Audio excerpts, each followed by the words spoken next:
Hi, my name is Juicy Pat Lucy, and you're listening to episode 24 of the Juicy Details. At least I think it's 24. If I'm wrong, well, correct me on Twitter. If anyone of the 100 followers on Twitter is actually listening to this right now.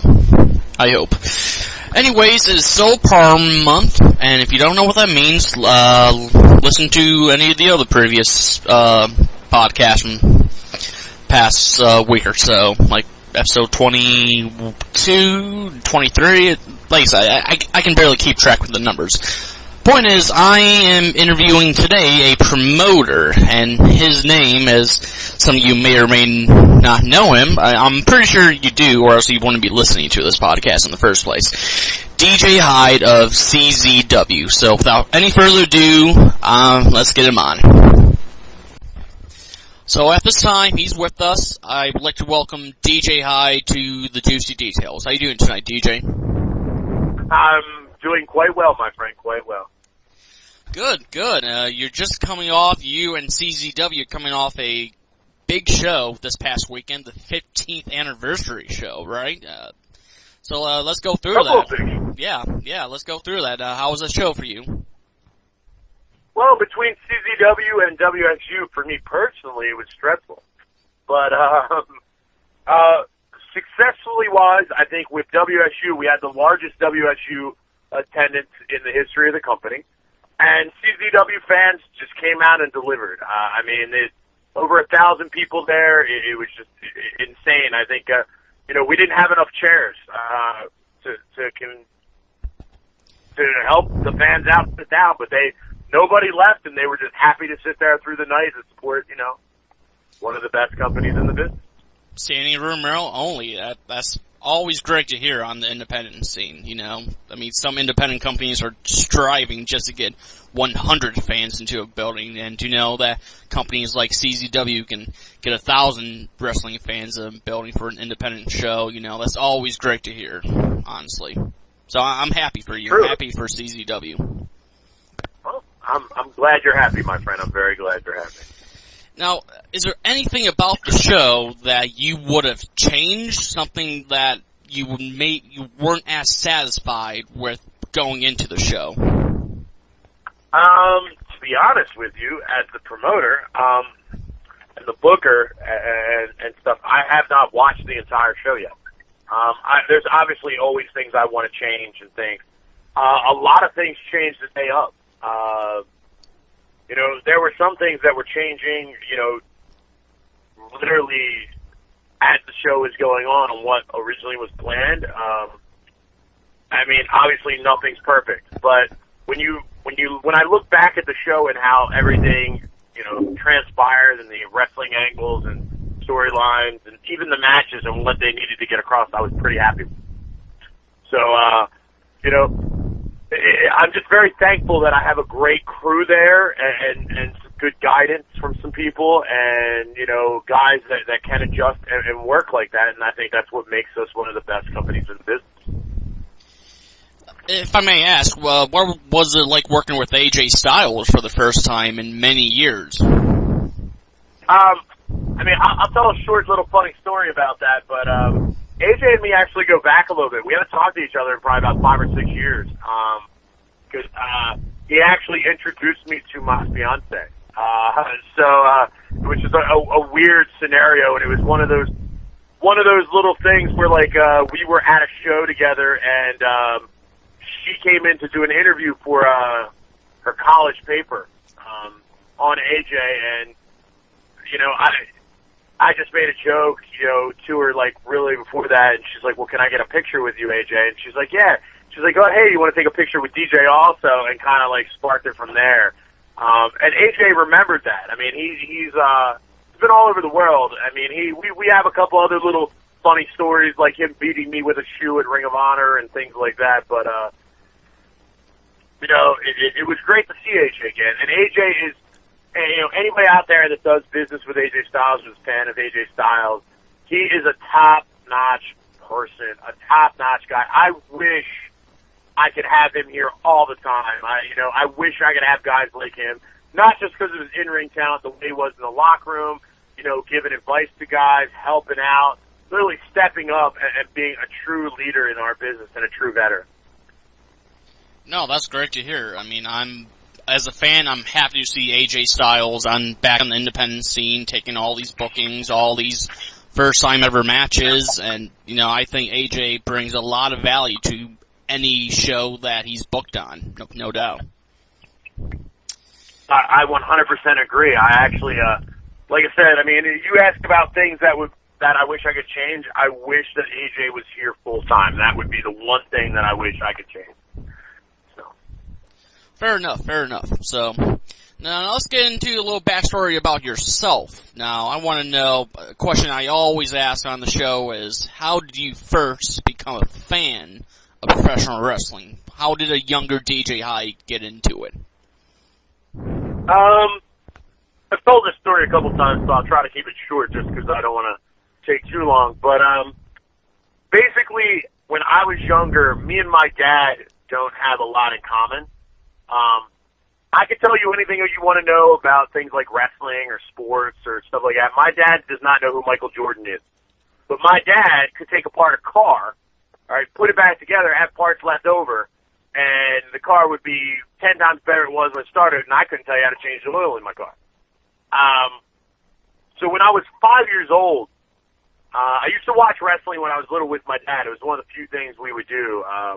My dad took me to, at the time, was Spectrum. For the first time, and we had front row seats. So you're a bit tied up. The main event of the show was Hulk Hogan versus Greg the Hammer Valentine. And I was a kid who literally Hulkamania was running through my veins when I was little. Even now that I'm a lot older and I've been around the business, Hulk Hogan is obviously the guy who has inspired me and that has made me fall in love with wrestling more than anything else. So we went and basically, we sat there and I'm there with my dad and my uncle at the time, my Uncle Jeffrey, and Hogan hits the leg drop. He goes over on Valentine, beats him. He's doing the poses. And as that is going on, my dad picks me up, and starts taking me. He's like, yeah, we got to go. And I'm sitting there. People are freaking out, jumping up and down. And Hogan's out there doing his thing. And, we're walking, and I'm sitting there. I'm bawling. I'm a little kid. I'm 5. And I'm just like, no! So we go down, and the next thing I know, he goes to the security guy, and we start walking through this side tunnel. And then my dad's sitting there, and I'm yelling at my dad in this, back hallway where I see, guys walking by me, production-type guys. And then all of a sudden, I look up, and I hear somebody go, Homer, which is my dad's name. And my dad goes, Terry, and I look up and turn around. There's Hulk Hogan walking back from the back. My dad knew him. When they were in high school, they played in a band together. It was just a casual meeting, and they just happened to run into each other. And he gave him tickets. So it was one of those things, where you meet this, childhood friend you ain't seen, and he gave him tickets. And I will never forget this till the day I die. I'm standing there looking up at a 6'7", covered in sweat Hulk Hogan, when Hulkamania was just kicking off. He has his title belt, and he picks me up, and he goes, "This your kid?" It's just and I'm sitting there picking up one hand like it was nothing, and I just was staring there like my jaw was dropped. From that point on, I don't think I missed wrestling on television. I used to go to ECWA shows when I was younger, which is how I got into the business too. And I never looked back. I've been obsessed with it since that point, and now here I am owning one of the larger independents. I've been all around the world. I've worked for World Wrestling Entertainment. I've done a lot in this business, surprisingly. But from that point, it was love at first sight. That is quite the juicy story, if I may say so. Wow. Hulkamania. No, I believe you. I believe you. Another question I always tend to ask. Were you more of a WWF or WCW kid growing up? I would probably say both. As I said, I watched wrestling with my dad. My dad's from Tennessee. So we always watched the WCW guys, or NWA, when I first started watching it. Because we just happened to get that channel. But then again, I was a Hulkamaniac. I was the guy who you know, was all about Hulkamania when I was little. I mean, my dad would have one of those hot boxes. I don't know if you guys remember where you had to like push buttons to change the channel, but you would unscramble everything for you. You know, so like we would watch wrestling that way, and like I don't think there was a real difference to me. It was Hogan, and then there was like Flair and Sting and guys like that. So like to me, I mean, I remember as it got older and like the Monday Night Wars stated, I would watch either tape Raw or watch or tape WCW Nitro, or it really didn't matter. So like to me, I was a fan of just both. All right, a little bit of both. No, that's a good answer, definitely. Now, next question I'd like to ask is, how did you, after many years after that, how did you discover the CZW school?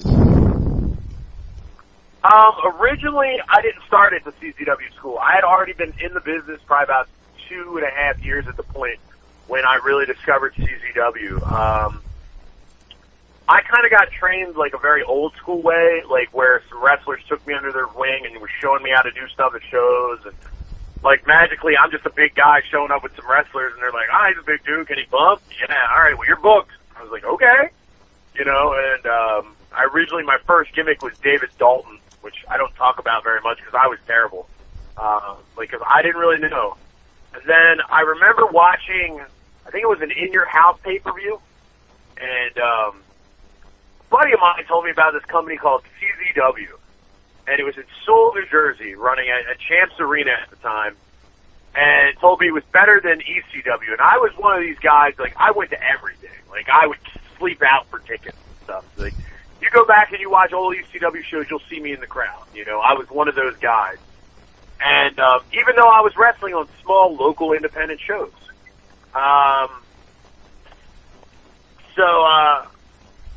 You know, I kind of saw that as like, oh, this is better than ECW, and like, I took it as like a challenge. Like, there's nothing better than ECW, because ECW was a pinnacle, and you know, to me, it was very important. You know, I'd always held a special place for me because it was a product unlike anything else that was going in modern day, and I ended up going to a show, and I watched CZW, and it blew my mind.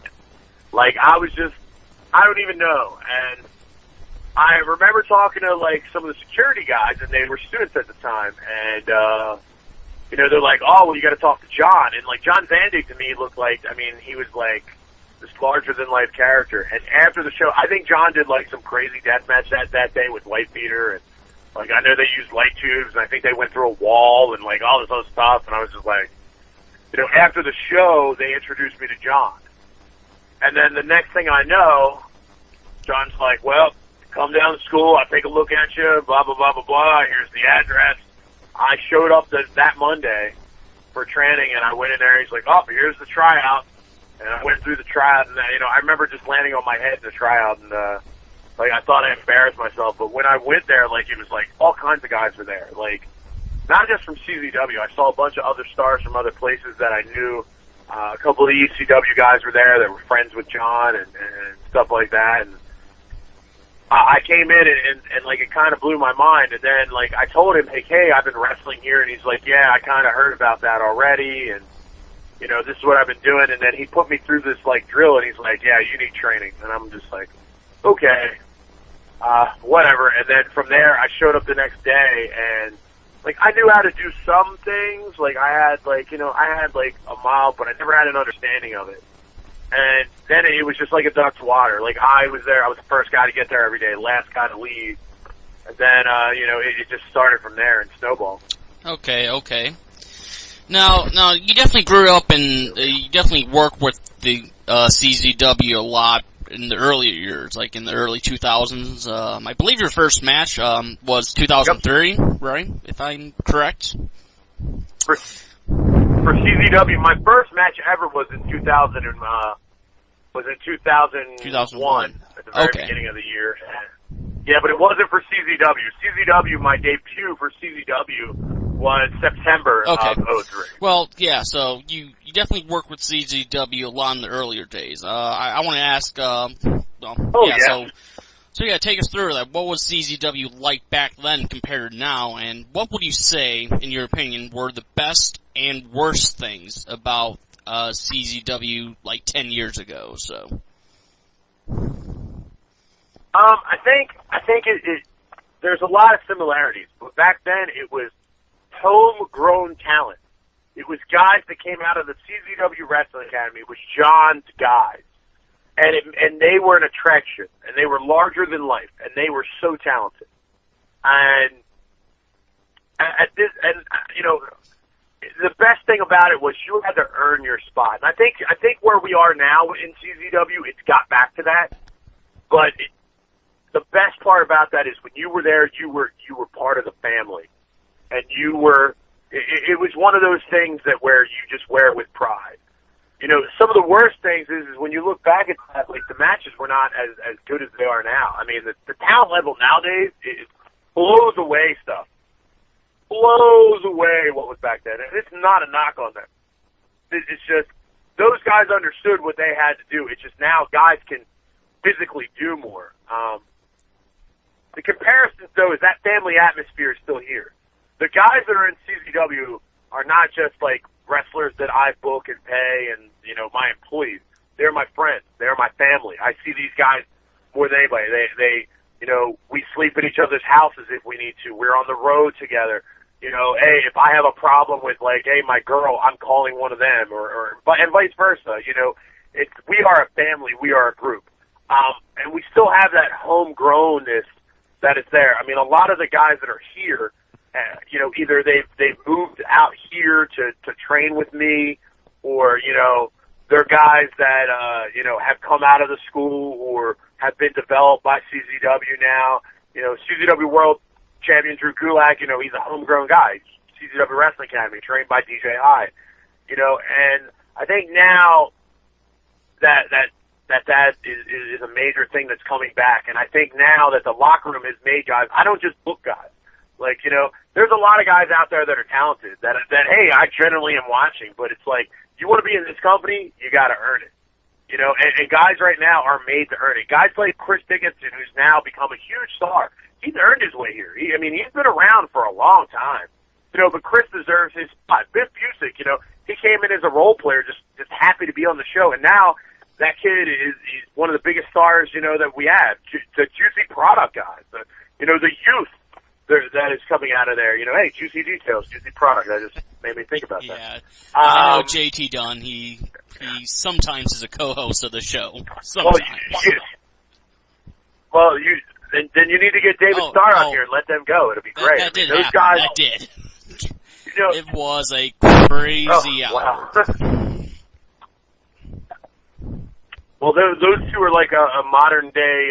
Oh my God, they're hysterical together, and I mean, but when you look at a guy like JT Dunn, JT's been around a long time, and like I met him 2 years ago, and I said to him, and like I hope he doesn't mind since he's not hosting today. I said, hey, look, you look like a 13-year-old boy, you know, you got pink hair, you know, get in shape, and JT worked like 2 years ago, you know. I looked at Samurai Del Sol forever.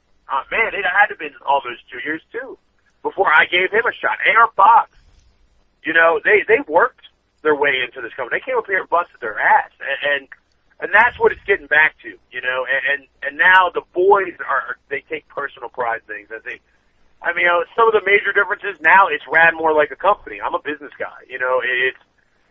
John never ran this company like a company. He ran it, you know, like, hey, this is what we do. It's our guys. And then when it started getting business, he was bad at business. I am not bad at business, and it's not a knock on John. It's just that wasn't his thing. Me, I'm all about growing. I'm all about making money. I'm all about what the business of professional wrestling is. And, you know, John was like, nope, this is what we do, and this is how it's going to be. Now it's a little bit different. No, I think I understand where you're coming from, and let me just say that I'm a big supporter of pretty much all the guys you named, Dickinson, Busick, JT, of course. I mean, I think, in my opinion, I think they're the future of independent wrestling. I think 5 years from now, those guys are going to be headlining shows all over the place. Well, I actually had that conversation with Chris Dickinson today, where he's like, you know, he's like, man, he's like, you know, Drake gave me like this really good talk in the ring in front of everybody. He's like, I just didn't know how to take it, man. And I said, Chris, I said, in 3 years, you're going to be the top guy in the Indies. You're going to be where he is. He knows that. He's trying to help you. He's trying to make sure that the next generation of CZW wrestlers and professional wrestlers are ready, and that, like, hey, this kid's guy, he's the truth. You know, like, you just got to believe in yourself like guys like Drake do. You know, and Drake's on top of his game right now. He's everywhere. He sees that in Chris and guys that I just listed, and there's a whole lot of guys. Jeez, Drew Gulak, like, you know, hey, their time is now, and they're going to be the guys you're going to see their names all over the place. You're going to be the guys that they're in the main events everywhere and showing up at every show, and they just got to believe that, you know? No, absolutely, and as long as they have the fan support, I think they can go a long way. Well, I'm going to jump. I'm going to jump a couple years ahead, and I'm going to ask, how long? Well, when did you decide that you wanted to become the promoter and owner of CZW? Like, when did the timing just add up? Was the time right for you, or? I mean, there's a story that goes with this, but I'll pretty much just kind of put it out there this way.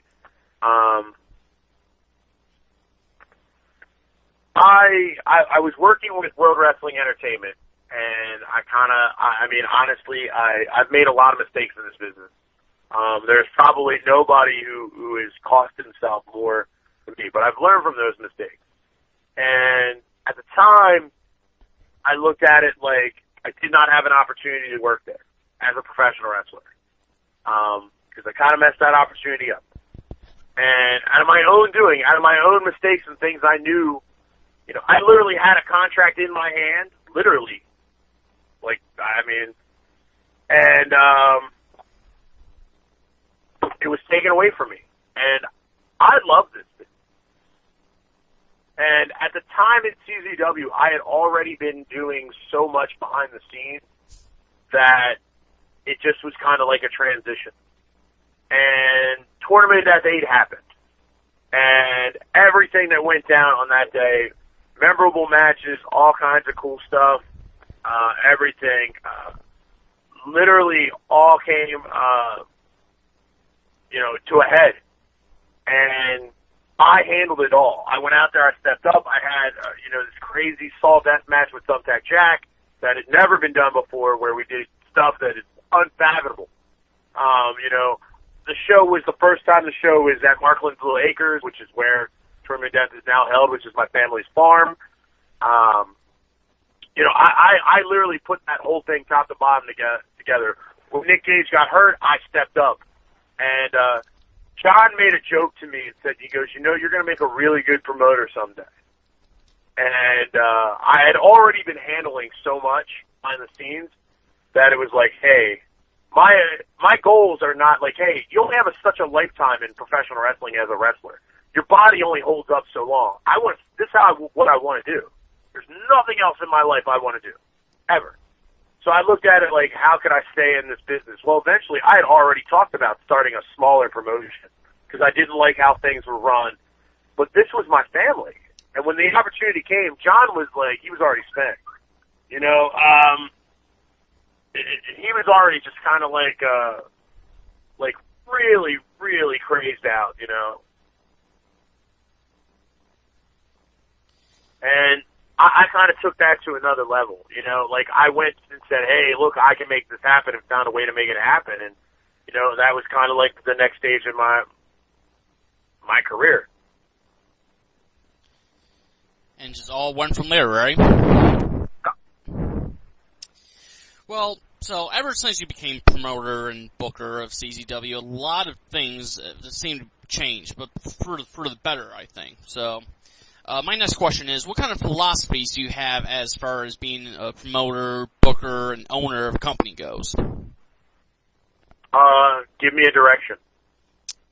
Start me in a direction. Okay, well, as far as promoting a show goes, what kind of philosophies, what kind of rules do you have for yourself? Well, as far as promoting, it's an entirely different situation. You know, I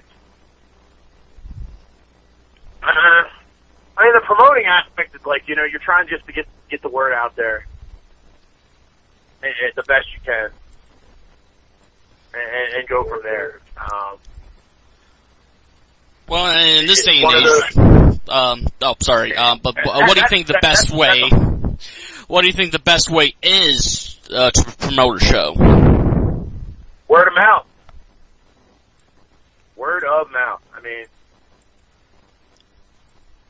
there's no other way than to go out there and have people talking about this. So simple yet effective, right? All right. Yeah, that's probably about the best way to, best way to put it out there. No, absolutely. It all depends on the fans' word of mouth. I mean, if fans like it, they're most likely get other fans of wrestling to come to the next show, and then they'll just go from there, right? That's right. I mean, you're more likely to do something if I tell you to do something and I'm your friend than just like, hey, I saw this flyer, or hey, I saw this on Facebook or the internet, Kind of how it is. Okay, how about booking a show? Booking feuds, booking matches, booking, guys, characters. What kind of philosophies, what kind of rules do you have for that? Well, I mean, basically, it's all about telling stories. I want to build a thing. I'm in a transition of CZW. CZW was looked at one way, and now it's looked at, in a different way. So, under your guidance, what do you think has been the best story or feud in CZW so far? The best feud, or? Well, a feud or storyline. Since I've taken over booking and everything, there's been a lot of good stuff. Obviously, the rise and predominance of Sami Callihan or the now Solomon Crow and Adam Cole was something that I sat down with them and told them what I wanted a long time ago, and we booked between those guys, myself, and Greg Excellence. We came up with a program to really do a character feud for the most part and build characters in CZW, which is something that was never done before, ever in the history of this company. And it was something that was just different, and I'm very proud of it, because if you look at where those two guys are now, I mean, obviously, Sammy is at WWE, and Adam Cole is probably the top guy in independent wrestling. I'm very proud of that. And Greg Excellence is obviously the most underutilized, underlooked guy in our business. So, I mean, I think that would probably be one of the stories that I would say sticks out in my mind. No, good point. Definitely. For me as a fan, I was a big fan of the feud between yourself and Matt Tremont a couple years back. I thought that was very well done, and the Cage of Death match leading to it was just great. It was insane. Well, I mean, I'm very proud of that feud for a lot of different reasons. I mean, Matt is a young kid who, I mean, as a promoter and a booker and things along those lines, he's a young guy who literally had no experience and literally came in here and stepped up and said, look, DJ, I'm going to do what I need to do. And Matt, as a character, he's more charismatic than most guys you're going to find in the business. And it wasn't just the booking. It was a lot of, the little things behind the scenes, the promos, the additives, the emotion that was invested in it, the hate in each other's eyes, It literally was something I'm very, very proud of. But, I mean, when I look at things that stick out in my mind, I think the Sami Callihan, Adam Cole program, it lasted over 2 years. I mean, it still goes on, because me and Sammy have a huge rivalry everywhere. I mean, if he comes back to independent wrestling at some point, I'm going to be the first guy he's going to wrestle. I was the last guy he wrestled when he left. You know, I think that's something always going to be there, and you know, Sammy and Adam's always going to be there. So I will go and figure that out, you know, and see how that works. And you know, that's kind of how I looked at it. It's just like, oh, I'll go figure this out and make this angle work. And now, hey, we got this, and then Matt Tremont's the next guy, and you know, you'll see those different things. You know, right now, if you watch our 12th year anniversary show live at czwippv.com right now, cheap plug. I will, you know, you will see that me and G's are starting something, and Tommy Dreamer's involved in that, and you know, there's a lot of different personalities, you know, that go into it, and I just got to figure it all out. Now, it was a year ago, so that CZW began a working relationship with Beyond Wrestling and WSU Wrestling. How did that come about? A little bit more than that, yeah. All right, yeah. So how did it come about? How did you and Denver, Colorado, the man, not the place, how did you two come in acquaintance with each other? Denver, Colorado. I love Denver, Colorado. You know, he's truly a testament of a guy in our business, and I can't say enough good things about him and Beyond Wrestling. I've actually been associated with Beyond Wrestling a little bit longer than that.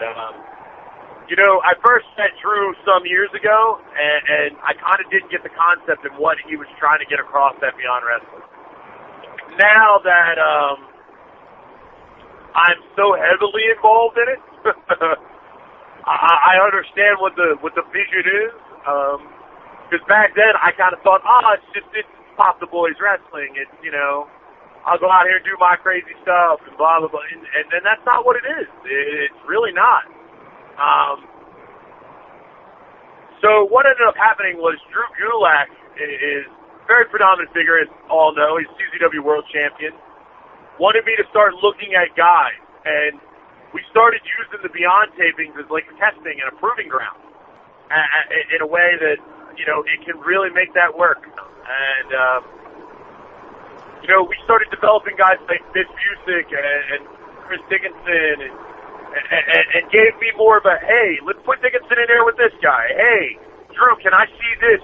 And we're actually doing that a little bit now to where, you know, this is definitely, you know, a different side of things. And hey, this is going on, and hey, here's this, and why don't we try this with this guy? And Drew has been inept to that. Drew, then, you know, obviously he purchased WSU, and it was kind of, I have a lot of girls involved with that. Kimberly is obviously one of my top girls, and, you know, she's very heavily involved in WSU, current WSU tag team champion. You know, and said, hey, they're looking for a place to run. You know, maybe you should talk to Drew, because we were looking at possibly doing some double headers. And the WSU first time we ran was actually February of last year, and I think everything that could have went wrong.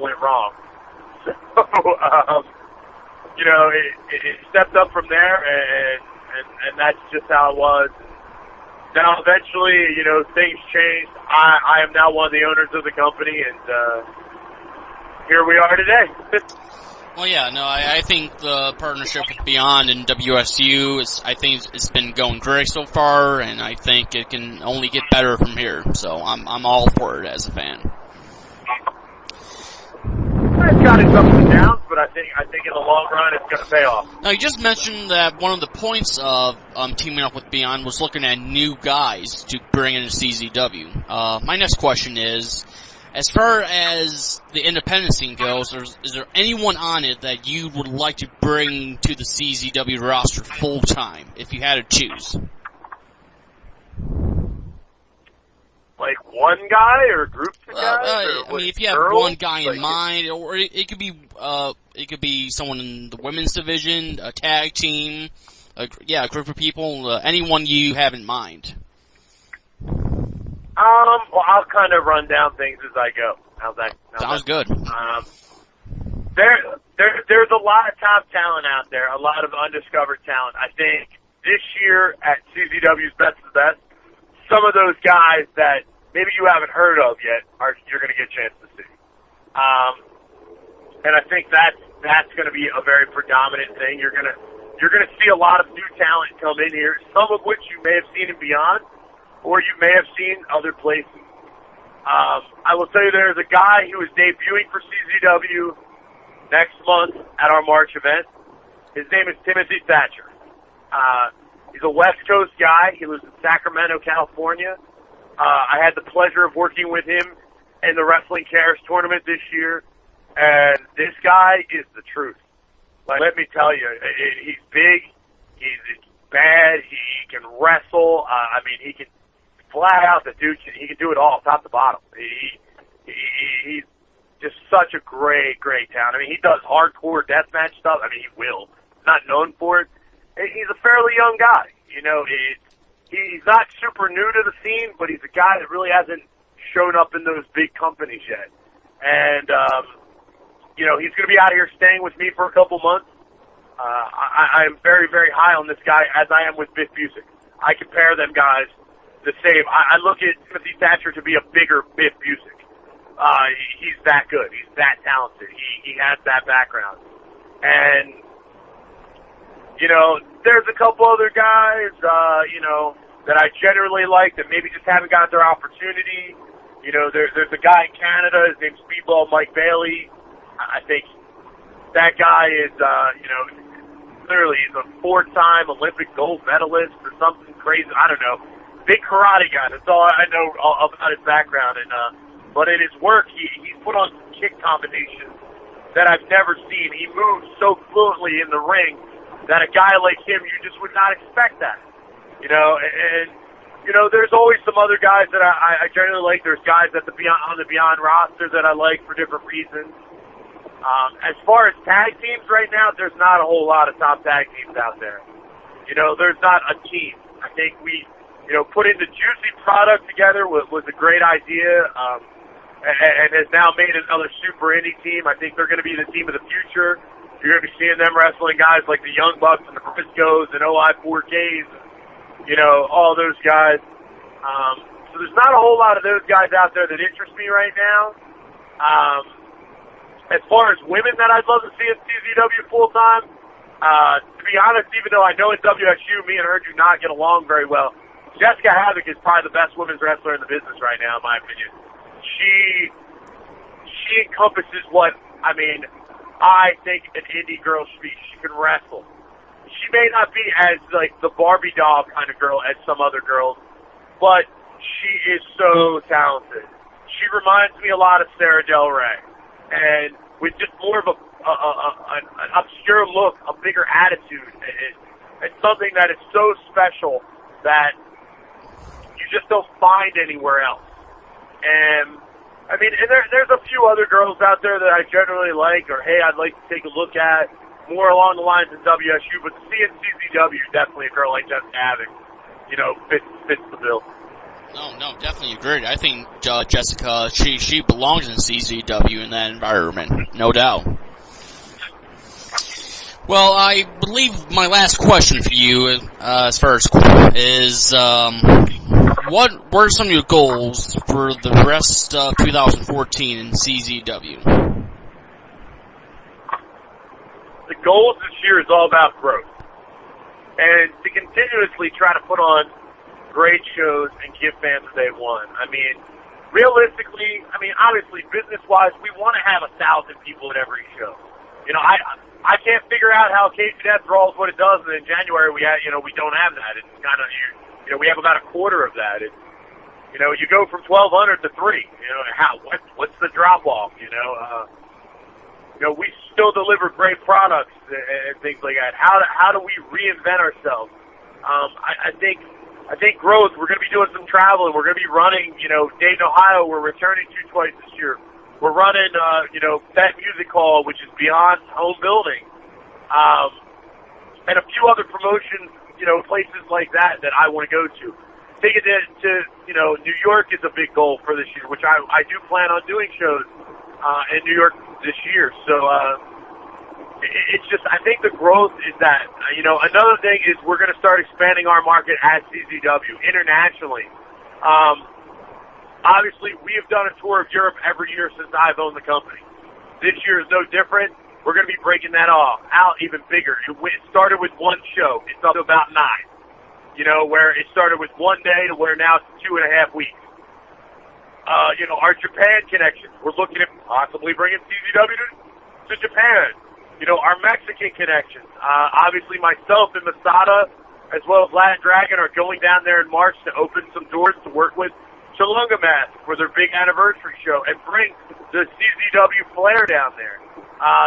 We've approached some people in Canada to really say, hey, look, we want to do this and we want to do that, and that's where it is. It's one of those things that I think we can really grow our business internationally as well here in the United States and take it to a new level. And the last thing is we're looking at just staying updated on technology. We've had great iTape reviews. We've not had a lot of problems, and trying to give fans a way to get their product. We have great vendors, but we're looking at doing things ourselves and encompassing some new things. I've talked about Stream CZW in recent interviews and in recent history to where, CZW will have its own, streaming site that encompasses a subscription where you can pay $10 a month and you'll get every CZW show ever, which is what WSU is currently doing. It's a very successful product. But then again, I want to give people what they want. If you want a DVD, then there's going to be that option. You want to digitally download, there should be that option. We currently have our VOD site, our video on demand site, up and running. There's that option. I want to make sure that we are delivering everything that we can to fans and staying up with technology and giving them the best product ever. I think that we've brought back the best production, and I think that we're really second to none right now when it comes to that.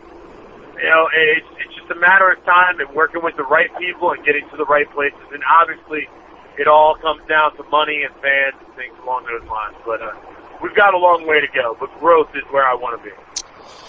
Well, I think the final thing I would like to ask you is, do you have anything you would like to plug, any events coming up for yourself, where people can find you on social media, Twitter, Facebook, anything you'd like to say to end the show? Awesome, yes. We can follow Combat Zone at Combat Zone on Twitter or Instagram, or Official Combat Zone on Facebook. CZWrestling.com has all you need.